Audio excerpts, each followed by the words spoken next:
నమస్తే అండి. ఈరోజైతే నేను చాలా టేస్టీగా ఉండే మన చింత చిగురు సీజన్ కదండి. చింత చిగురు చిన్న చేపలండి, చాలా టేస్టీగా ఉంటుంది కర్రీ. చూడండి, చిన్న చేపలండి వేసుకుందాం. నేనైతే ఉప్పు పసుపు కలిపేసి ఉంచుకున్నాను.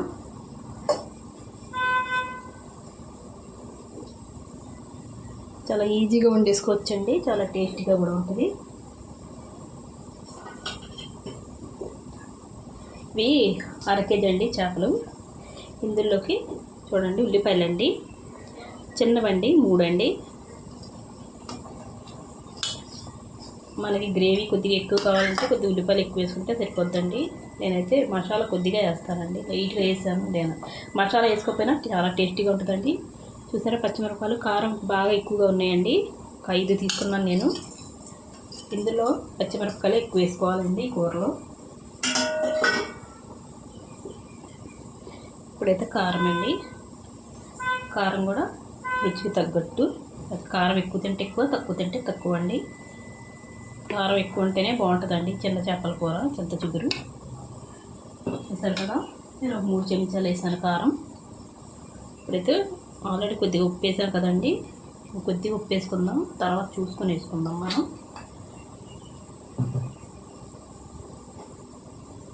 ఆయిల్ అండి, నూనె వేసుకుందాం.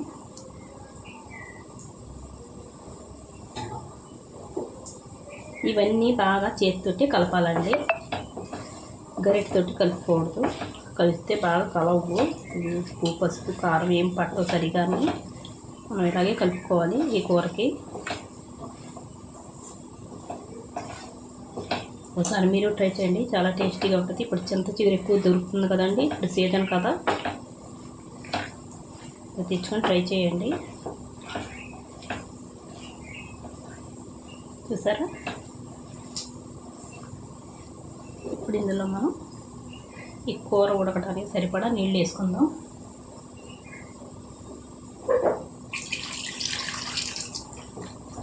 ఇవన్నీ బాగా కలిపేసుకుందామండి, కలిసేలాగా. నూనె అయితే చూసుకొని వేసుకుందామండి. నీసు కూర కదండి, కొద్దిగా నూనె అయితే ఎక్కువే పడుతుంది. చేపలు బాగా ఉడకాలి కదండి, దాని గురించి 1 గ్లాసు మనం మంచినీళ్ళు తాగుతాం కదా, ఆ గ్లాస్ తోటి నీళ్ళు పెట్టినాయండి. ఇలా బాగా కలిపేసుకొని మనం మూత పెట్టేసి మీడియం సైజులో ఉడుకుందాం. మీడియం మంట పెట్టండి. చూడండి, ఉడకటం మొదలైంది కదా. ఇప్పుడు పచ్చి మసాలా వేసుకోవాలండి, కొద్దిగా వేసుకోవాలండి, ఎక్కువ వేయకూడదు. ఇలా చెంచా తోటి ఇలా కలిపేసుకుంటే ఒక ముక్కలు ఉడకలేదు కదండి, మనం ఇలా కలుపుకోవాలి. ముక్కలకి అంతా పెట్టండి, కొద్దిగా అయితే సరిపోద్దండి, ఎక్కువ అవసరం లేదు అసలు. సరే, అలా ఇప్పుడైతే మూత పెట్టుకొని వండుకుందాం మనం.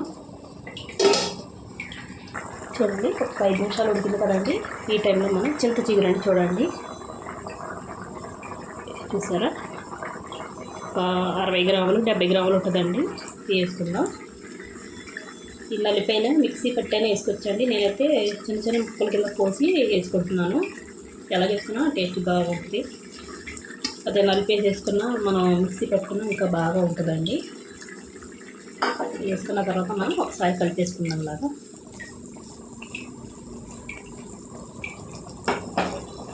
ఇప్పుడు మూత పెట్టుకొని వండుకుందామండి. చూడండి, దగ్గర కట్ట వచ్చింది. ఇంకా దగ్గర కట్ట వండుకొచ్చండి. మనం బాగా నూనె తేలే వరకు కలుపుకొని తినాలంటే ఇలా ఉన్నప్పుడు మనం దించేసుకోవాలి. లేదు మనం ఇంకా బాగా దగ్గర కట్ట వండుకోవాలి, నూనె తేలే వరకు అంటే ఇంకా టేస్టీగా ఉంటుందండి. చూసారా, అలాగే కలుపుకుంటూ ఉండాలి మనం, లేకపోతే చేపలు కదండి విరిగిపోతాయి. ఇంకొద్దిగా ఉడికిన తర్వాత చూపిస్తాను మీకు. చూడండి, దగ్గర పెట్టి చూసారా, ఇలా ఉడకాలి బాగాని. ఇంతేనండి, చిన్న చేపలు చింత చిగురు కర్రీ చాలా టేస్టీగా ఉంటుంది. ఒకసారి మీరు ట్రై చేయండి. వీడియో నచ్చితే లైక్, షేర్, సబ్స్క్రైబ్ చేసుకోండి.